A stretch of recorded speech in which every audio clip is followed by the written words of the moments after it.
नमस्कार बच्चों, स्वागत है आप सबों को स्टडी टाइम यूट्यूब चैनल पर। बच्चों, इस वीडियो के माध्यम से कक्षा 7 क्लास का विज्ञान का जो दूसरा अध्याय है प्राणियों में पोषण, इस अध्याय को जो मैं आपको इस वीडियो के माध्यम से बताने वाले हैं, तो वीडियो को जो सो ध्यानपूर्वक देखिएगा और अगर कहीं डाउट हो या कहीं समझ में नहीं आओ तो आप कमेंट करके पूछ लीजिएगा। तो चलिए देखते हैं। देखिए, प्राणियों में पोषण, इस अध्याय का नाम जो सो प्राणियों में पोषण क्यों रखा गया है। देखिए, प्राणियों में पोषण इसलिए रखा गया है कि जो प्राणी है, प्राणी के अंदर पृथ्वी पर जितने जीव हैं, लेकिन हमें कुछ जीव के बारे में पढ़ना है, खास करके मनुष्य के बारे में पढ़ना है। तो मनुष्य हो गया, जैसे गाय हो गया, ये सब जानवर और जानवर हो गए, ये सब जो इसको कैसे अपना भोजन करते हैं, जो प्राणी है वो अपना पोषण कैसे करते हैं, इसी के बारे में पढ़ना है। उसके जो सो क्या बोल सकते हैं, एक तरह से उसके जो डाइजेस्टिव सिस्टम है वह किस प्रकार से है, इसी के बारे में हमें इस अध्याय में पढ़ना है। तो चलिए अब आगे देखते हैं। देखिए, कहा जाता है पिछले आपने पिछले पाठ में पौधे में पोषण के बारे में पढ़ा है, और आप जो सो पिछले पार्ट में जो सो आपको वीडियो के डिस्क्रिप्शन में लिंक दे देते हैं। अगर आप नहीं पढ़े हैं तो जो सो आप वहां से जाकर वीडियो देख लीजिएगा, उसके बाद इस अध्याय को आके देखिएगा, इस चैप्टर को आके देखिएगा, तब आपको और बेहतर समझ में आने वाला है।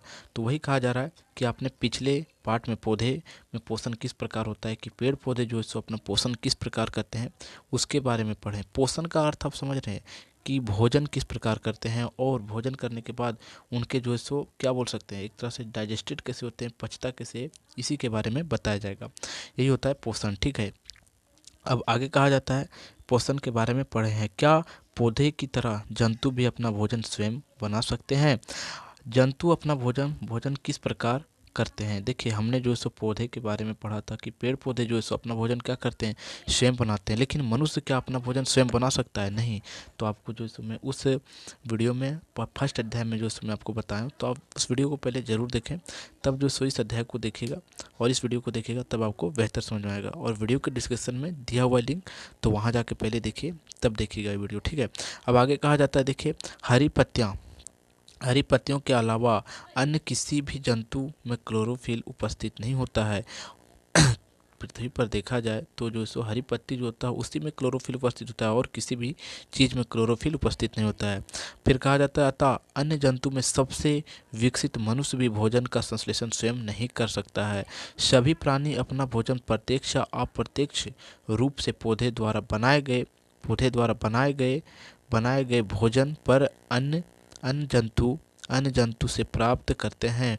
मानव सहित सभी जंतु परपोषी होते हैं, और उनसे पोषण की विधि को परपोषी परपोषण विधि कहते हैं। कहने का अर्थ ये बनता है कि मनुष्य भी इतना विकसित प्राणी है, लेकिन यह जो है सो अपना भोजन स्वयं नहीं बना सकता है, या जो सो दूसरे पर निर्भर है, अर्थात पेड़ पौधे पर निर्भर है। एक तरह से देखा जाए, और इसमें जो सो बताया जा रहा है वो सही बातें बताया जा रहा है। क्योंकि देखिए, हम लोग अपना भोजन स्वयं बनाते हैं नहीं, पेड़ पौधे जो सो हमें भोजन बना के देते हैं, और उसी को हम लोग क्या करते हैं, ग्रहण भोजन के रूप में ग्रहण करते हैं। जैसे कि चावल हो गया, तो चावल क्या हम खुद बना सकते हैं? नहीं। गेहूँ खुद बना सकते हैं? नहीं। आम खुद बना सकते हैं? नहीं। तो नहीं बना सकते, मतलब जो सो हम स्वपोषी नहीं है, विषवपोषी है, अर्थात परपोषी हम लोग हैं। हम लोग दूसरे पर निर्भर हैं। यानी कि पृथ्वी पर जितने भी जीव जंतु हैं, सिर्फ पेड़ पौधे को छोड़ाकर, उसके बाद जो है सो क्या है, सब ये जो है सो क्या है, परपोषी हैं, एक दूसरे पर निर्भर है, ठीक है। देखिए, आगे कहा जाता है, पहले की कक्षा में हम परपोषियों के शाकाहारी, मांसाहारी एवं सर्वाहारी में वर्गीकृत को समझा है, कि परपोषी जो होते हैं किस प्रकार वह शाकाहारी होते हैं, मांसाहारी होते हैं और सर्वाहारी होते हैं। उसके बारे में हमने जो सो देखा है, कब? पिछले कक्षा में, जब आप 6 क्लास में थे। तो उसके भी वीडियो के डिस्क्रिप्शन में लिंक दिया हुआ है, आप वहाँ से भी देख सकते हैं। फिर आगे कहा जाता है, हम यह जानते हैं कि विभिन्न विभिन्न जीवों में भोजन प्राप्त करने की विधि अलग अलग होती है, परंतु ये विधियाँ अलग क्यों होती है। देखिए, मनुष्य जो है और अन्य सारे जीव जंतु पृथ्वी पर है, वो जो सो भोजन जो ग्रहण करते हैं, वो जो सो सब में अलग अलग होते हैं। भोजन प्राप्त करने की विधि क्या होती है, अलग अलग होती है। जैसे देखिए, आपको यहाँ एक सारणी दिया जा रहा है, इस सारणी को आप समझिए पहले। देखिए, कहा जाता है, जंतुओं द्वारा भोजन अंतग्रहण, की जो जंतु होते हैं वो भोजन को अंतग्रहण कैसे करते हैं, अपना भोजन को ग्रहण करते हैं। देखिए मधुमक्खी जो है सो क्या करता है, फूल का रसों को जो है सो चूस कर करता है। फिर मेढक की जो मेढक होते हैं वो कीड़े मकोड़ों को पकड़ कर निगल जाते हैं। फिर जू जो हमारे सर में होते हैं और ये भी परपोषी है और ये चूसने का काम करते हैं। फिर घोंघा जो खेतों में पाया जाता है, वह घोंघा भी क्या करते हैं, कीड़ों मकोड़ों को वहाँ से जो सो ग्रहण करते हैं। फिर चींटी चींटी क्या करते हैं, चींटी जो है सो वह भी जो है सो चूस कर जो है सो अपना भोजन ग्रहण करते हैं। फिर चील चील जो है सो अपना भोजन जो है सो क्या किस प्रकार करते हैं, किसी को मार के करते हैं। फिर मगर पक्षी इस प्रकार से जो है सो अन्य जो है सो इनमें से सारणी में से दिया हुआ है, जो आप सारणी को देखकर जो सो समझ सकते हैं। फिर आगे देखिए कहा जा रहा है भोजन अंतग्रहण के अंतर्गत छीलना, चबाना, काटना, पकड़ना तथा निगलना, साइफिनिक, स्फीत, चूसना आदि शब्दों का उपयोग किया जाता है। जैसे देखिए मनुष्य क्या है, मनुष्य भोजन को चबाता है, उसके बाद जो सो निगलता है। इसी प्रकार जो अन्य जीव हैं पृथ्वी पर, जैसे कि तितली है, मधुमक्खी है, ये जो सो फूल के रस को क्या करते हैं, चूसते हैं। जानवर हैं तो क्या करते हैं, वो जो सो जैसे मांसाहारी जानवर या शाकाहारी जानवर है, वो भी क्या करते हैं, जो सो डाइट जो सो भोजन को करते हैं। उसके बाद कोई ऐसा जानवर होते हैं जैसे कि गाय, वह भोजन को पहले निगल जाते हैं, उसके बाद जो सो जुगाली करके वह चबाते हैं। इसी प्रकार जानवर है, इसी प्रकार मांसाहारी जीव है, वो वह क्या करते हैं, वह जो सो भोजन को जो सो डाइट निगलते नहीं है, वो जो सो चबा के खाते हैं और वह जो सो उसे पचाते जाते हैं। फिर आगे देखिए देखिए आगे क्या कहा जा रहा है, इस सारणी को जो सो आप समझने के बाद देखिए कहा जा रहा है, इस सारणी के सब अब आप समझ गए होंगे कि विभिन्न जीवों की शारीरिक रचना में विभिन्नता के कारण इनके भोजन प्राप्त करने की विधियां अलग अलग होती है, कि जो उनके शारीरिक बनावट जो है जिस प्रकार है उसके कारण जो है सो भिन्न भिन्न विधि अलग है। जैसे मनुष्य है, मनुष्य का भोजन अंतग्रहण करने का अलग विधि है, और मधुमक्खी है तो उसका अलग है। यानी कि जितने भी जीव देखा जाए सबका अलग अलग है, जानवर है अलग अलग है, तो सबका अलग अलग होता है। क्योंकि सबका शरीर का बनावट जो है सो अलग अलग होता है। फिर आगे कहा जाए, आइए जानते हैं भोजन अंतग्रहण की कुछ अन्य विधियां भी होती है जो विभिन्न जीवों की शरीर की रचना के अनुरूप अलग होती है। एक कोशिकीय जीव जो एक कोशिका जीव होती है प्रोटोजोआ, जैसे कि अमीबा में यह कुटपाद के द्वारा होता है। अमीबा जो है सो वह कुटपाद के द्वारा करता है। फिर मधुमक्खी फूलों के मकरंदन रस को चूसती है। मधुमक्खी सर्प जैसे अजगर अपने मुंह से अपने आहार को पूरा निगल लेती है। तो सबका शरीर के बनावट, शरीर के क्या बोलते हैं, डाइजेस्टिव सिस्टम के बनावट के हिसाब से जो सो अपना भोजन व जो सो अंतग्रहण करते हैं। पक्षी जैसे गौरैया अपने चोंच से अनाज के दाने को जो सो क्या करते हैं, या कीड़े मकोड़े को पकड़ते हैं। फिर आगे गिरगिट जीवित कीड़ों को अपने एक झपटे में अपने जी से लपेटकर मुंह के भीतर ले लेते हैं। चूहा अपना भोजन जो है सो पदार्थ को कुतर कुतर कर करते हैं। आप देख सकते हैं कि अमीबा किस प्रकार अपना भोजन करता है। अमीबा का अंतग्रहण है मधुमक्खी द्वारा मंत्रक्षक चूसना, रंध्र चूसना, ठीक है। फिर आगे देखिए अजगर किस प्रकार जो सो अपने आहार को निगल लेता है। फिर गौरैया जो सो दाने को किस प्रकार चुगता है, और गिरगिट जो है सो देख लीजिए किस प्रकार अपने भोजन को जी से लपेट लेता है, और चूहा जो है सो कुतर कुतर कर खाता। यानी कि सभी का शरीर का बनावट अगर देखा जाए तो क्या है, अलग अलग है। और अलग अलग होने के कारण से जो है सो भोजन भी जो है सो अलग अलग शरीर बनावट होने के कारण से सबका डाइजेस्टिव सिस्टम भी जो है सो अलग अलग है। और डाइजेस्टिव सिस्टम अलग होने के कारण से ही इनका भोजन का जो ग्रहण करने का विधि अर्थात तरीका जो वह भी अलग अलग है। अब आगे देखिए कहा जाता है अमीबा में पोषण कैसे होता है। अब हमें एक एक जीव के बारे में पढ़ना है, तो अमीबा में सबसे पहले देखते हैं कि अमीबा जो होता है उसमें पोषण कैसे होता है। तो समझिए, देखिए कहा जाता है अमीबा जलाशय में पाए जाने वाले प्राणी है, या अनिश्चित आकार का होता है। अमीबा की कोशिका में एक कोशिका झिल्ली होती है। अमीबा की जो कोशिका होती है, आप इसको ध्यान में रखिएगा कि अमीबा जो सो एक कोशिका झिल्ली है, और यह एक गोल संघक केंद्र एवं कोशिका द्रव में बुलबुले के समान अनेक धनियों होती है। अमीबा नियंत्रण अपनी आकृति एवं स्थिति कुटपादों अर्थात कृत्रिम पाँव, जिसे पादवा या भी कहा जाता है, के बनने और बिगड़ने के कारण बदलता रहता है। ये इन्हें गति देने एवं भोजन पकड़ने में सहायता करता है। अर्थात देखिए अमीबा के बारे में आप समझिए किस प्रकार भोजन करता है। जैसे अमीबा अपना भोजन ग्रहण करता है तो क्या करता है, वह जो सो पूरा तरह से फैलते जाता है और जो सो उसका आकृतिक हमेशा चेंज होते रहता है। जहाँ भोजन रहता है उस प्रकार से आकृतिक वह ग्रहण करते जाता है और जो सो भोजन उसी प्रकार करता है। अब आगे देखिए, जैसे कि आप देख सकते हैं जो सो अमीबा किस प्रकार इन्हें भी जानिए, जरा सोचिए। पाचन पाचन जो कोशिका के भीतर होता है अंतः कोशिका पाचन कहलाता है। अंतः कोशिका जो अंदर होता है वह अंतः कोशिका पाचन कहलाता है, और पाचन जो कोशिका के बाहर होता है उसे बाह्य कोशिका पाचन कहते हैं। यानी कि आपके पेट के भीतर जो पाचन हो रहा है यही बताया जा रहा है, उसे जो सो अंतः कहा जाएगा, और जो बाहर हो रहा है उसे बाह्य कोशिका पाचन कहते हैं। किस प्रकार जो सो अमीबा अपने आकृतिक जो सो, जैसे यहाँ भोजन है तो कैसे करता है, अपना जो सो यहाँ जो सो आकृतिक किस प्रकार बनाता है और उसे जो सो पूरा घेर लेता है और भोजन फिर कर लेता है। आप इसे देख सकते हैं, ठीक है। और आगे कहा जा रहा है अमीबा में पोषण, कुछ चित्र आप देख सकते हैं। फिर देखिए आगे कहा जा रहा है अमीबा कुछ सूक्ष्म जीव जैसे जैसे शैवाल के छोटे छोटे टुकड़े, बैक्टीरिया, डायफ्राम, अनेक छोटे छोटे ऐसे जीव जो मृत कार्बनिक पदार्थ के छोटे छोटे टुकड़े इत्यादि का आहार करते हैं। अमीबा जो है सो क्या करता है, छोटे छोटे जो टुकड़े जो होते हैं कार्बनिक पदार्थ होते हैं, अकार्बनिक पदार्थ होते हैं, उसे जो सो अपने आहार के रूप में जो सो ग्रहण करता है।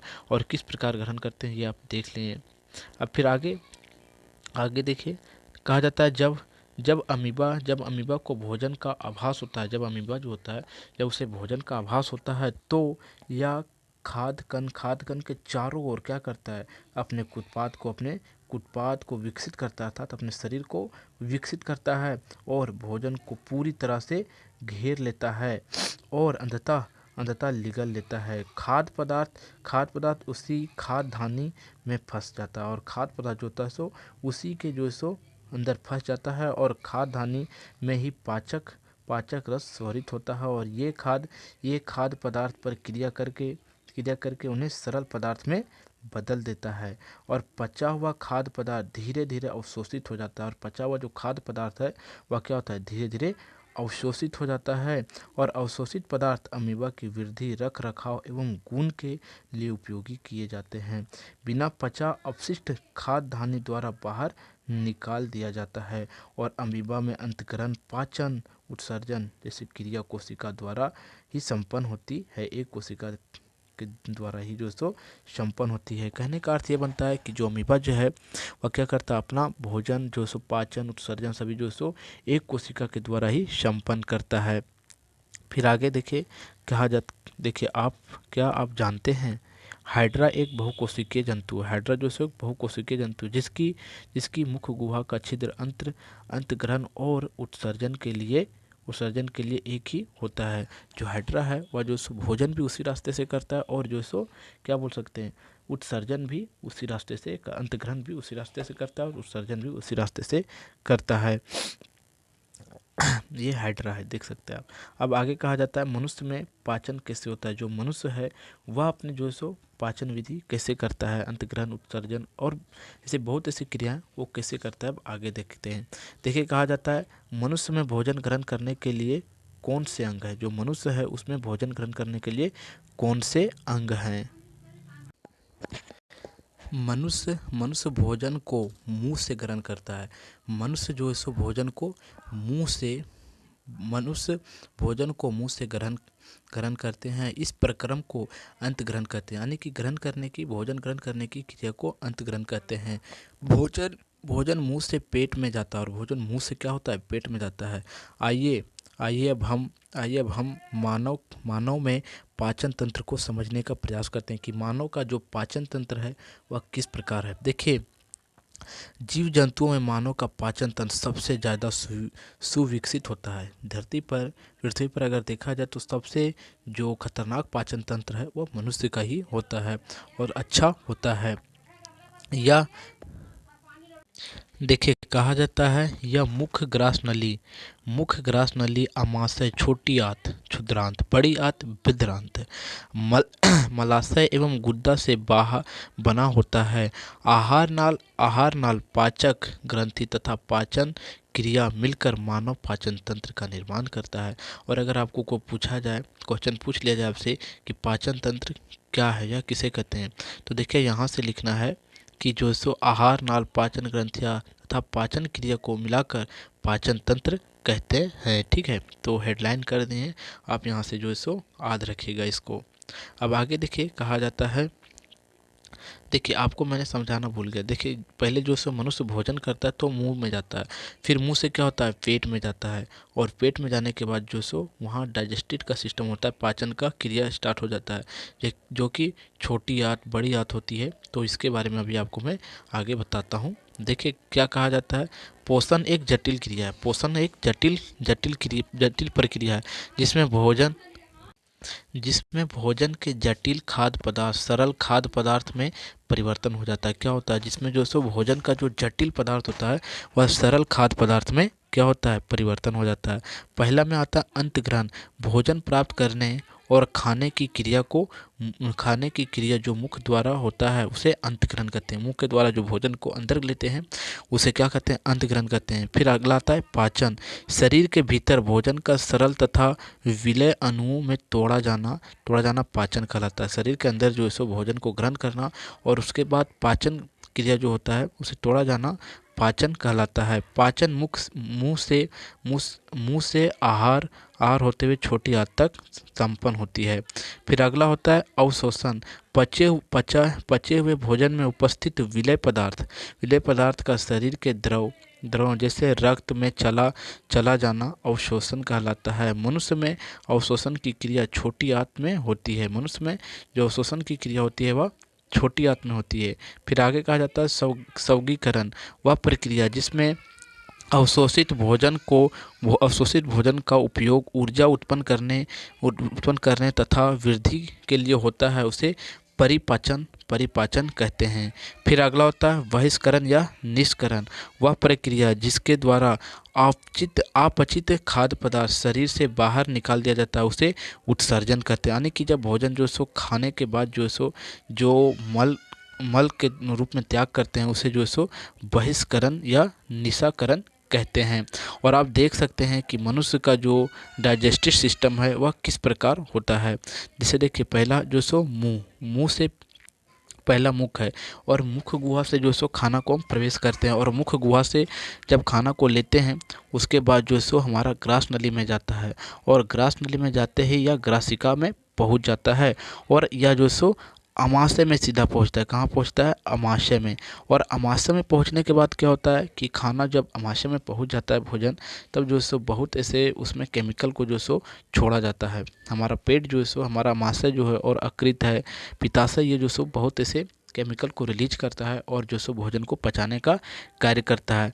यकृत से निकलता है, पित्ताशय से पीत निकलता है, और स्टमक जो हमारा अमाशय है उसमें जो सो हाइड्रोक्लोरिक एसिड होता है जो कि खाना को पचाने में, भोजन को पचाने में मदद करता है। फिर आगे है ग्रहणी है, फिर बड़ी आंत में, फिर अमाशय में जब कैर हो जाता है तब जो सो भोजन जो है सो बड़ी आंत में जाता है, और उसके बाद फिर जो है सो भोजन छोटी आंत में, पहले छोटी आंत में जाता है फिर बड़ी आंत में जाता है। उसके बाद जो सो भोजन जो सो जब वह पूरा तरह से पच जाता है तब जो मल के रूप में बचता है वह जो सो गुद्दा या मल द्वार से जो सो वह बाहर निकल जाता है। और इस प्रकार मनुष्य का जो है सो भोजन करने से भोजन त्यागने तक का, भोजन ग्रहण करने से लेकर जो सो मल को त्यागने तक का कार्य जो सो यही जो सो इसी में होता है। आप जो सो इस डाइजेस्टिव सिस्टम को देखकर मनुष्य का जो सो समझ सकते हैं पूरा तरह से। ठीक है, अब देखिए आगे क्या कहा जाता है, मुख एवं मुख गुहा क्या होता है। अब हमें जो सो एक जो सो मनुष्य के शरीर के पार्ट के बारे में पढ़ना है। तो देखिए क्या कहा जाता है, तो देखिए सबसे पहला आता है मनुष्य का मुंह ही, क्योंकि मुंह से ही जो हम लोग भोजन को ग्रहण करते हैं। देखिए भोजन मुंह में उपस्थित दांतों के द्वारा छोटे छोटे टुकड़ों में काटा तथा चबा दिया जाता है। भोजन जो सो दांत क्या करता है, भोजन को चबाकर या पूरा जो सो उसे पीस जाता है। मुंह में लार ग्रंथि होती है, 3 जोड़ी लार ग्रंथि रहती है जो भोजन चबाते समय लार निकलती है, और यह भोजन को मुलायम एवं गीला करता है। जो हमारे मुंह में लार निकलता है, और लार में क्या होता है, एंजाइम होता है जो कि उसमें माइलेस नामक जो सो पाया जाता है, जो जटिल भोजन कार्बोहाइड्रेट स्टार्च के रूप में को कुछ साधारण भोजन मसल में कार्बोहाइड्रेट का साधारण प्रकार में है परिवर्तन कर देता है। हमारा मुंह ही, ठीक है, वहाँ जो सो लार ग्रंथि होती है और जो लार निकलती है वह ही जो सो भोजन को जो सो लार में मिलाने के बाद जो है सो वहाँ पहचाने की, और वह जो सो मुंह के बाद जो सो फिर जो सो आगे क्रॉस नली से जो सो सीधा स्टमक में हमारा भोजन पहुंच जाता है। अब क्रियाकलाप देखिए कहा जाता है आप दर्पण में देखकर अपने दांतों को, अब देखिए मनुष्य के पास जो है ना बहुत अनेक प्रकार की दांत होती हैं। अब उसके बारे में हमें देखना है। देखिए क्या कहा जाता है, आप दर्पण में देखकर अपने दांतों को गिनिए, यह भी जानने का प्रयास कीजिए कि क्या सभी दांत एक प्रकार के होता है। हाँ, हमारा मुंह में जितना भी दांत है वह सभी एक प्रकार की नहीं होती है। और दांतों को गिनने से पहले हाथ को अच्छी तरह से धोना ना भूलें, क्योंकि हमारे हाथ में बहुत ऐसे बैक्टीरिया होते हैं जो कि हमारे मुंह के जरिए फिर जो सो पेट में चला जाएगा और जिससे हमारा जो सो हम बीमार पड़ सकते हैं। और विभिन्न प्रकार के दांत एवं गिने गए दांत को यहाँ लिखिए। देखिए किस प्रकार है, देखिए पकड़ने तथा काटने वाला दांत कितना है, 4 है। और कौन कौन से दांत है वो भी आपको मैं चित्र में आपको आगे दिखाऊंगा। निचला जबड़ा में 4 होता है और ऊपरी जबड़ा में 4 होता है, और ये दोनों मिलाकर 8 होता है। और ये इस दांत को क्या कहते हैं, कृंतक कहते हैं। फिर आगे चीरने एवं फाड़ने वाला दांत, जो कि 2 नीचे 2 ऊपर होते हैं, और ये कुल मिलाकर 4 होते हैं। इसे रदनक कहते हैं। फिर अगला होता है चबाने एवं पीसने वाला दांत, 4 ऊपरी जबड़ा में होता है और 4 निचली, और ये कुल 8 होते हैं, और इसे अग्र चवर्णक कहते हैं। और चबाने एवं कुतरने वाला दांत जो सो 6 नीचे 6 ऊपर होते हैं, और ये कुल मिलाकर 12 होते हैं, और ये अग्र चवर्णक कहलाते हैं, ये चवर्णक कहलाते हैं। और इस प्रकार मनुष्य का जो सो टोटल दांत देखा जाए तो 32 दांत होते हैं। अब आगे देखिए क्या कहा जाता है, ऊपर अंकित सारणी 2.2 का सतह से दांत के उपयोग प्रकार संख्या एवं कार्यों को समझिए। देखिए किस प्रकार जो सो मनुष्य का दांत किसका क्या नाम होता है ये समझिए।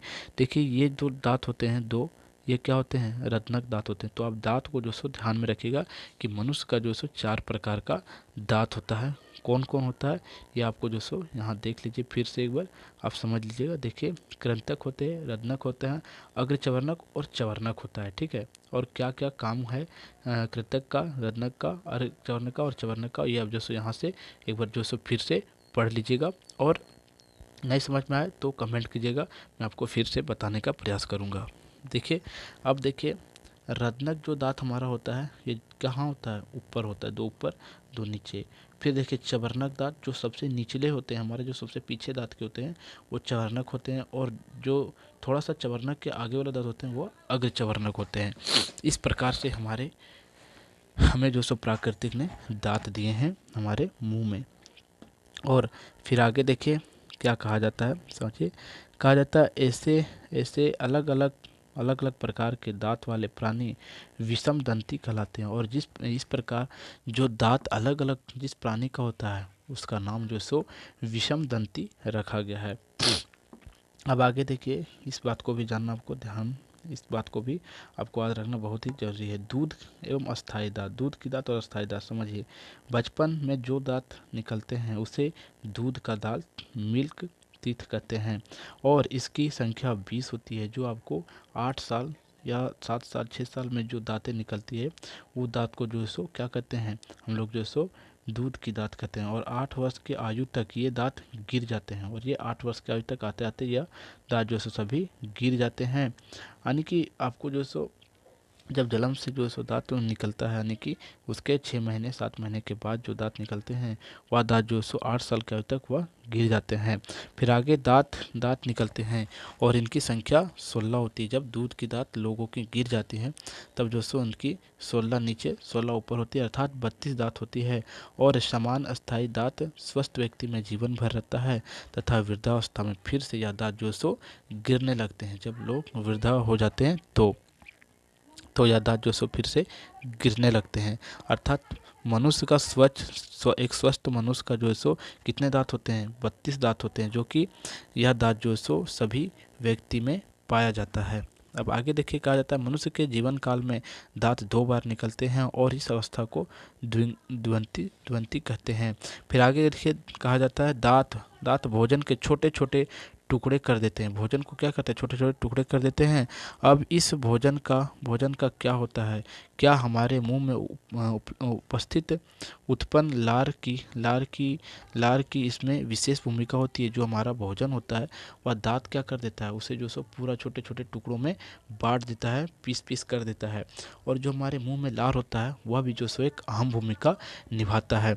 अब देखिए आगे क्रियाकलाप में क्या कहा जाता है। देखिए क्रियाकलाप 2, आइए एक क्रियाकलाप द्वारा जानें कि क्या होता है।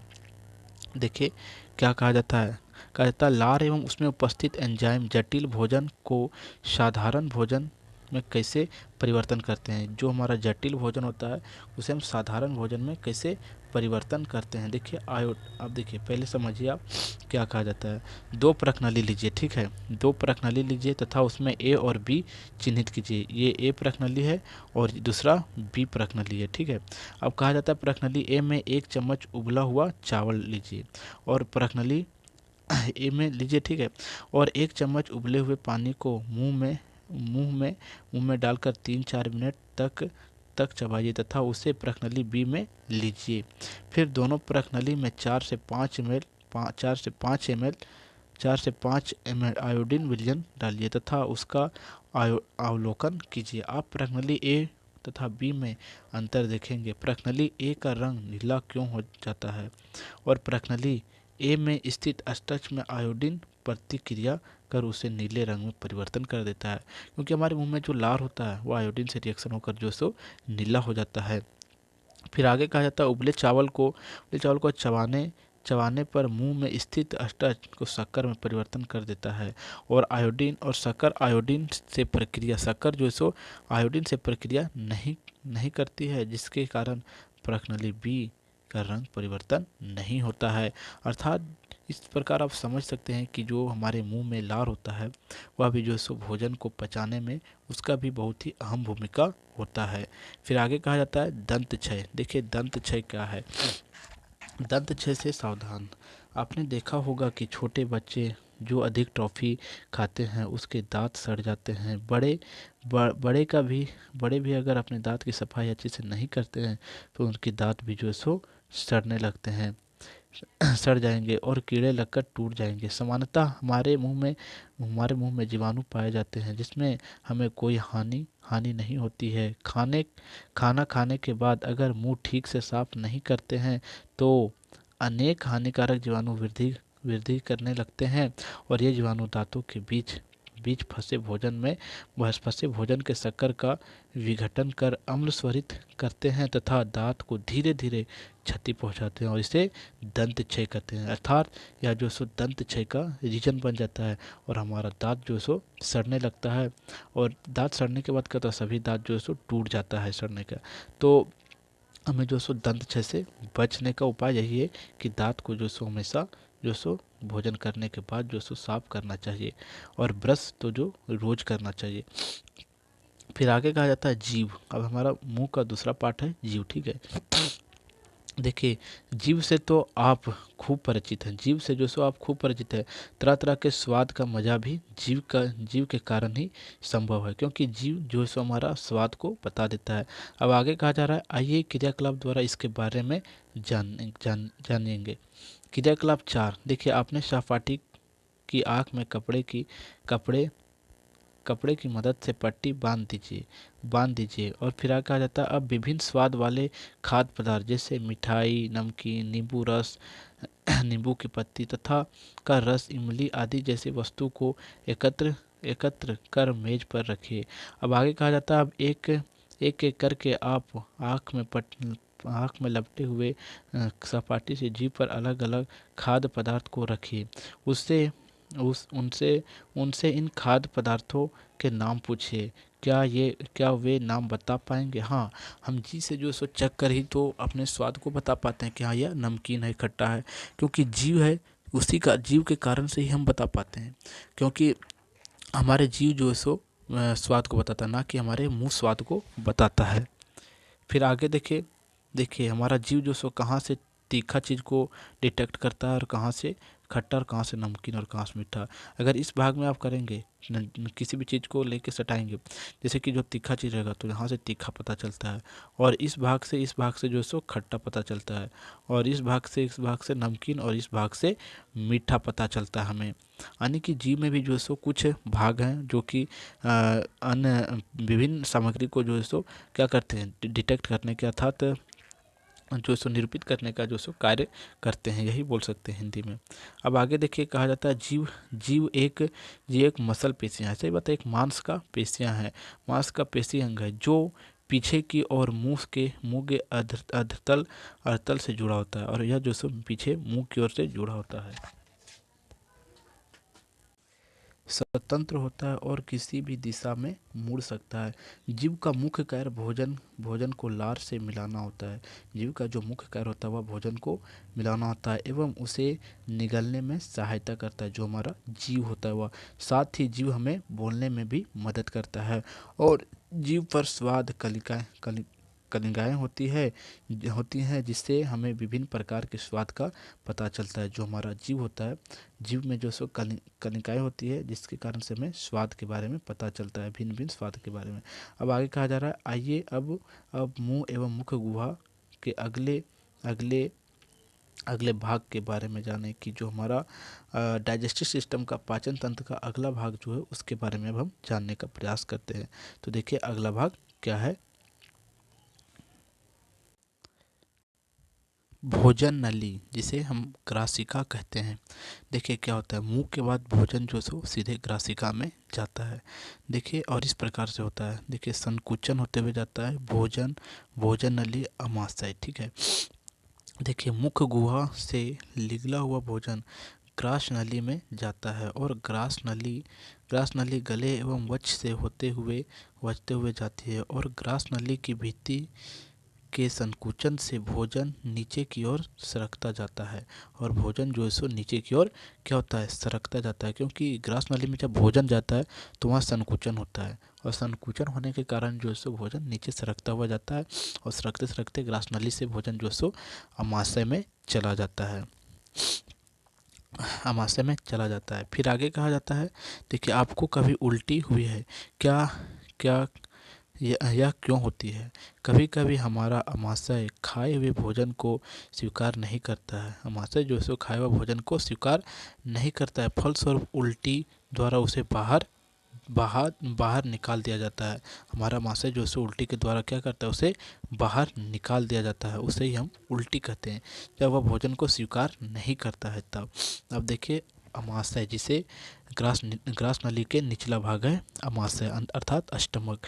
देखिए अमाशय मोटी भित्ति वाली एक थैलीनुमा संरचना होता है। यह चपटा यू आकृति का होता है, चपटा यू आकृति का होता है, तथा आहार नाल का सबसे चौड़ा भाग होता है, और आहार नाल का अगर देखा जाए तो यह सबसे चौड़ा भाग होता है, और एक और ग्रासिका ग्रास नली के खाद्य पदार्थ भोजन प्राप्त करता है, तथा दूसरी ओर क्षुद्रांत में खुलता है, और दूसरी ओर क्या होता है, यह क्षुद्रांत में खुलता है। फिर आगे कहा जाता है अमाशय का आंतरिक सतह, जिसे श्लेष्मा झिल्ली कहते हैं, अमाशय का आंतरिक सतह जिसे हम श्लेष्मा झिल्ली कहते हैं, और हाइड्रोक्लोरिक अम्ल तथा पाचक रस स्वरित करता है, और हाइड्रोक्लोरिक अम्ल जो है जो स्वरित करता है, और अनेक प्रकार के पाचक रस होते हैं उसे भी स्वरित करता है।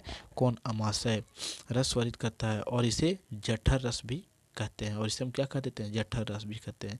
और श्लेष्मा झिल्ली अमाशय के आंतरिक सतह को सुरक्षा भी प्रदान करता है। जो श्लेष्मा झिल्ली है वह अमाशय के आंतरिक सतह जो होता है उसे क्या करता है, यह सुरक्षा प्रदान करता है।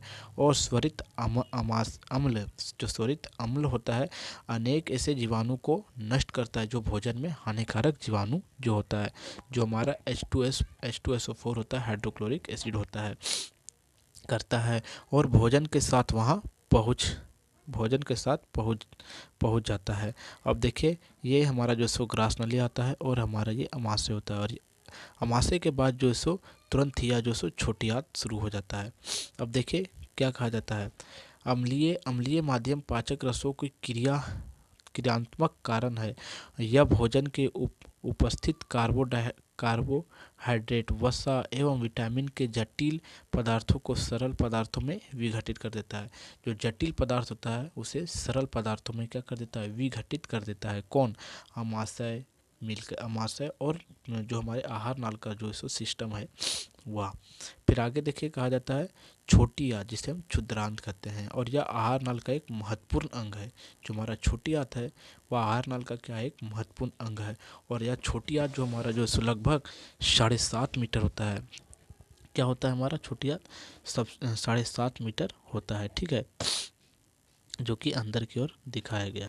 देखिए आगे कहा जाता है जो बड़ी जो हमारा आंत है उसके बारे में कहा जाता है। देखिए आइए अब यह जाने की छोटी आंत से क्या होता है। जो हमारा छोटी आंत है उससे जो छोटी आंत का कार्य जो है आखिर कार्य उसका क्या है, तो कार्य ही तो महत्वपूर्ण है। तो समझिए, देखिए कहा जाता है छोटी आंत की ग्रंथियों से एक प्रकार का रस निकलता है। छोटी आंत का जो ग्रंथियों होता है उससे एक प्रकार का रस निकलता है जिसे अंतरस कहते हैं। इसके साथ ही यह अकृत लीवर एवं अग्नाशय पैंक्रियाज से भी स्वरित प्राप्त होता है। और क्षुद्रांत की आंतरिक भित्ति पर उंगली के समान उभरी हुई हजारों संरचना होती है जिन्हें दीर्घरोम अथवा रसाकुरन कहते हैं।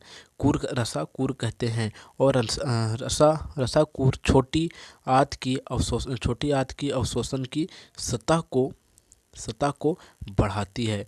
जो हमारा ये छोटी आंत के जो पाई जाती है, ये उभरी हुई रोमेदार जो होती है, दीर्घ रोमेदार होती है, या जो सो अवशोषित करती है। फिर आगे देखिए आगे अकृत, जो हमारा अकृत होता है उसके बारे में देखिए कहा जाता है। ये हमारा क्या है, जो ग्रास में लिया रहा है ये अमाशय है और ये अग्नाशय है, और ये हमारा जो है सो ये क्या अकृत है, और यहाँ से पित्ताशय निकलता है और ये ग्रहणी है। आगे देखिए क्या कहा जाता है, अकृत गहरे लाल भूरे रंग की ग्रंथि है। अकृत जो सो क्या है, गहरा और लाल रंग का भूरा लाल रंग भूरे ग्रंथि है, जो उदर के ऊपरी भाग में दाहिने की ओर अवस्थित होती है। जो हमारा उदर है, पेट के दाहिने भाग में जो है सो क्या होती है, जो से व्यवस्थित होती है। यह शरीर की सबसे बड़ी ग्रंथि है। और शरीर का क्या है, जो कृत हमारा है वह शरीर का सबसे बड़ा ग्रंथि है। यह पीत रस स्वरित करता है, और ये पीत रस जो सो क्या करता है, रिलीज करता है, स्वरित करता है, जो एक थैली में संग्रहित होता है। जो क्या होता है, एक थैली में संग्रहित होता है। इसे पित्ताशय कहते हैं, और इसे क्या कहते हैं, पित्ताशय कहते हैं। पीत रस वसा के पाचन में महत्वपूर्ण भूमिका निभाता है। और पीत रस जो होता है, जो पित्ताशय से निकलता है, वह जो सो क्या बोल सकते हैं, पाचन क्रिया में उसका अहम भूमिका होता है। अब आगे देखिए अग्नाशय। यह हल्के पीले रंग की बड़ी ग्रंथि होती है, जो अग्नाशय होती है, जो अमाशय के ठीक नीचे स्थित होती है। और वह जो सो अमाशय के ठीक नीचे स्थित होती है। इसे स्वरित होने वाली अग्नाशय रस भोजन में व्यवस्थित कार्बोहाइड्रेट एवं प्रोटीन पर क्रिया करता है तथा इनको इनके सरल रूप में परिवर्तन करता है। कौन? जो हमारा अग्नाशय रस होता है वह। फिर आगे देखिए कहा जाता है आंशिक रूप से पचा भोजन अब क्षुद्रांत छोटी आंत अब जो सो छोटी आंत के निचले भाग में पहुंच जाता है, और छोटी आंत के निचले भाग में पहुंच जाता है और रस पाचन क्रिया को पूर्ण रूप कर देती है। और कार्बोहाइड्रेट सरल शक्कर ग्लूकोज व वसा अम्ल एवं ग्लिसरीन में प्रोटीन एमिनो अम्ल में परिवर्तन हो जाता है। क्या? जो हमारा जो भोजन होता है उसे जो है सो किस में, ग्लूकोज में, प्रोटीन में, वसा में ये तोड़ देता है। फिर आगे कहता है रसाकुर की सतह से पचे हुए भोजन, जो पचा हुआ भोजन का अवशोषण होता है, पचा हुआ भोजन का अवशोषण होता है तथा यह रुधिर वाहिकाओं में चला जाता है। और अवशोषित पदार्थ का स्थानांतरण रुधिर वाहिकाओं द्वारा शरीर के विभिन्न भागों तक पहुंचता है। जो हमारे शरीर में प्रोटीन बनता है खाना के भोजन के जरिए, वह जो है सो फिर शरीर के अनेक भागों में सो जाकर जो है सो क्या होता है, एनर्जी जो है सो इकट्ठा होता है। फिर आगे कहा जाता है या उसका उपयोग जटिल पदार्थ को बनाने के लिए किया जाता है। और किया जाता है और इस प्रक्रम को स्वगीकरण कहते हैं, स्वगीकरण कहते हैं। और शरीर के विभिन्न भागों में अवशोषित भोजन का आवश्यकता अनुसार इस्तेमाल होता है। जो हमारा एनर्जी इकट्ठा होता है भोजन के जरिए, उसका जो है सो समय समय पर जो है सो इस्तेमाल किया जाता है। एनर्जी का शरीर अपनी आवश्यकता के अनुसार करता है। जैसे एमिनो अम्ल में आवश्यकता अनुसार प्रोटीन बनता है और ग्लूकोज ऑक्सीजन की उपस्थिति में ग्लूकोज जो है सो ऑक्सीजन की उपस्थिति में टूटकर कार्बन डाइऑक्साइड तथा जल बनता है। टूटकर क्या बनता है? कार्बन डाइऑक्साइड बनता है और जल बनता है एवं ऊर्जा मुक्त होता है। और ऊर्जा क्या होता है? मुक्त होता है। फिर आगे कहा जाता है इसका उपयोग शरीर द्वारा विभिन्न कार्यों में होता है। और इसका उपयोग जो है सो क्या होता है? शरीर के विभिन्न कार्यों में होता है। शरीर के विभिन्न कार्यों में होता है। फिर आगे कहा जाता है भोजन का वह भाग जिसका पाचन नहीं हो पाता है, नहीं हो पाता अथवा अवशोषण नहीं होता है, बड़ी आंत में भेज दिया जाता है। जो भोजन अच्छी तरह से नहीं पच पाता है छोटी आंत में, वह जो सो उसे फिर बड़ी आंत में भेज दिया जाता है और वहाँ से जो सो फिर उस भोजन को अच्छी तरह से पचा लिया जाता है। फिर आगे देखिए बृहद आंत अर्थात बड़ी आंत। देखिए इसकी लंबाई लगभग 1.5 मीटर यानी कि 1.5 मीटर होती है और यह क्षुद्रांत की अपेक्षा चौड़ी एवं छोटी होती है। जो क्षुद्रांत होती है उसकी अपेक्षा क्या होती है? चौड़ी और छोटी होती है। फिर आगे कहा जाता है इसका मुख्य कार्य जल का अवशोषण करना होता है। जो भोजन में मुख्य रूप से जो जल बच जाता है उसे जो सो या अवशोषण करने का कार्य करता है। अवशोषण करना एवं अवशिष्ट पदार्थों को म- मलाशय में म- अवशिष्ट पदार्थों को देखिए अवशिष्ट पदार्थों को मलाशय में भेजना। जो अवशिष्ट पदार्थ होते हैं उसे मलाशय में भेजना। यहाँ अवशिष्ट अर्ध ठोस मल के रूप में संग्रहित रहता है और समय समय पर यह मल गुदा द्वारा बाहर निकाल दिया जाता है और इस क्रिया को उत्सर्जन कहते हैं। और इस क्रिया को क्या करते हैं? उत्सर्जन करते हैं। अर्थात जो हमारे भोजन करने के बाद जो मल जो हम क्या करते हैं शरीर से त्यागते हैं उसे जो है सो क्या करता है? मुख्य गुहा के द्वारा जो सो त्याग दिया जाता है। फिर आगे देखिए कहा जाता है अब देखिए घास खाने वाले जंतु जो घास खाते हैं उन जंतु के बारे में देखिए। घास खाने वाले जंतुओं में पाचन। क्या क्या आपने घास खाने वाले जानवर को चरते हुए देखा है? आपने देखा होगा कि गाय घास खाने के बाद भी लगातार अपनी जबड़े को चलाती रहती है। अर्थात अर्थात अर्थात देखिए अर्थात मानो मानो उनको उनको मुख्य गुहा में भोजन चबाया जा रहा है। गाय द्वारा लगातार भोजन के चबाने जाने की क्रिया को जुगाली कहते हैं। अर्थात देखिए समझ लीजिए कि जो गाय होते हैं वो क्या करते हैं? शाकाहारी जानवर जो सो जल्दी जल्दी जो सो अपने भोजन को ग्रहण करते हैं और पेट में एक जगह होता है वहाँ वह रखते जाते हैं और फिर उसी भोजन को पेट से बाहर करके मुंह में चबाते हैं और धीरे धीरे जो उसे जो है सो क्या करते हैं? मुंह में चबाकर जो सो फिर उसे अमाशय तक भेजते हैं। आगे देखिए क्या कहा जाता है घास खाने वाले जीव को अमाशय विशेष प्रकार का होता है। जो घास खाने वाला जीव होता है जो जो चार चार कक्षा में विभाजित होता है। वास्तव में गाय पहले घास को जल्दी जल्दी निगलकर अमाशय के एक भाग में भंडारित कर लेती है और अमाशय का यह भाग रुमेन कहलाता है। जो अमाशय का भाग जो होता है जिसमें क्या करता है गाय क्या करता है? घास को चबा के जल्दी जल्दी जो सो उसे निगल लेता है, उस भाग को रुमेन कहते हैं और यह प्रथम अमाशय कहलाता है। और पेट का भाग क्या कहलाता है? प्रथम अमाशय कहलाता है। और रुमेन अब देख सकते हैं ये रुमेन होता है और ये ग्रासिका होता है और ये क्षुद्रांत होता है। फिर यहाँ से वृत्तांत होता है और अमाशय होता है। फिर आगे देखिए कहा जाता है शाकाहारी भोजन करने वाले सारे जीव जैसे गाय भैंस बकरी आदि आदि रूमिनेंट कहलाते हैं। ये जो क्या कहलाते हैं? रूमिनेंट कहलाते हैं। और रूमेन में भोजन का आंशिक पाचन होता है और भोजन का उसमें आंशिक पाचन होता है जिसे जुगल जुगल जुगल कहते हैं। बाद में रूमिनेंट जीव जीव जिसे जिसे छोटे पिंडकों के रूप में पुनः मुख में लाता है और चबाता है। और इस प्रक्रम को कथन या जुगाली करना कहते हैं। और इस क्रिया को क्या कहते हैं? जुगाली कहते हैं। और या तो रोमा कथन भी कह सकते हैं। कहने का अर्थ ये बताया कि जो गाय होते हैं वह भोजन करते हैं और भोजन करने के बाद जो सो पेट में जो सो मांसे के एक दूसरे जगह में रखते हैं और फिर उसी भोजन को वापस लाकर मुंह में चबा के फिर धीरे धीरे उसे पचाने का कार्य करते हैं। आगे देखिए, कहा जाता है जुगाली जुगाली को वापस लिगलने जुगल को वापस निगलने पर यह अमाशय के दूसरे कक्षा रेटिकुलम में पहुंचता है, जहां भोजन का विखंडन होना है। और यहाँ से यह तीसरे कक्षा ओमेसन में शेन में पहुंचता है, जहां ज़्यादातर पानी का अवशोषण होता है। फिर यह चौथे एबोमेसन भाग में पहुंच जाता है, जहां अमाशय के एंजाइम की मदद से भोजन का पाचन होता है। और क्षुद्रांत और वृत्त अंत में अवशोषण होने के बाद अनपचे पदार्थ निष्कासित हो जाते हैं। और जो भोजन के जरिए जो भोजन करते हैं वह जो जब उनका पूरा पाचन हो जाता है तो क्या होता है, उस भोजन को फिर जो सो निशाकरण हो जाता है और इस प्रकार पाचन की क्रिया पूर्ण होती है। और इस प्रकार जो सो जानवर में जो सो पाचन की क्रिया क्या होती है, पूर्ण होती है। फिर आगे देखिए, कहा गया है जरा सोचिए, सेलुलोज की मात्रा घास में बहुत ज़्यादा होती है। जो इस तरह का कार्बोहाइड्रेट है, मानव या अन्य जंतु इसका पाचन क्यों नहीं कर पाते हैं?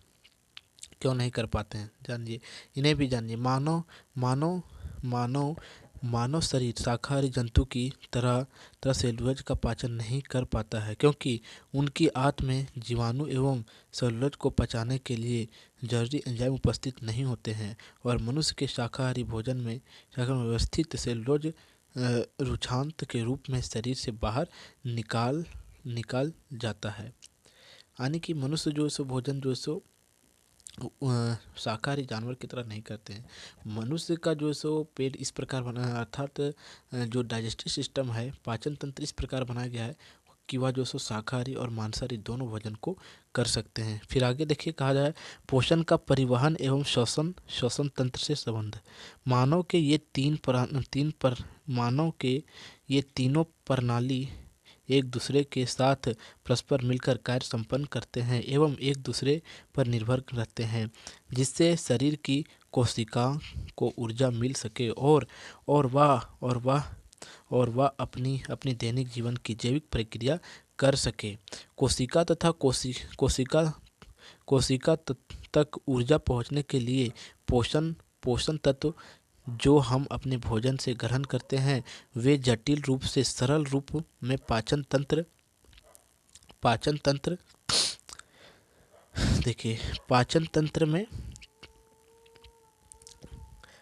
तंत्र द्वारा परिवर्तन होते हैं और ये क्षुद्रांत छोटी आंत द्वारा अवशोषित होकर रक्त कोशिकाएं में विसरित हो जाता है तथा संचार प्रणाली द्वारा शरीर के अन्य भागों में पहुंच जाते हैं। और ये पोषक तत्वों के साथ ऑक्सीजन से परिवहन के लिए भी संचार प्रणाली की उत्तरदायी होते हैं। यह ऑक्सीजन श्वसन तंत्र की सहायता से ग्रहण किया जाता है एवं शरीर की विभिन्न कोशिकाओं तक पहुंचते हैं। ठीक है, अब देखिए आगे कहा जा रहा है पोषण, परिवहन एवं श्वसन तंत्र का मुख्य कार्य अधिकांश खाद्य पदार्थों के पाचन एवं भोजन के पोषक तत्व एवं खनिजों को अवशोषण करना कहलाता है।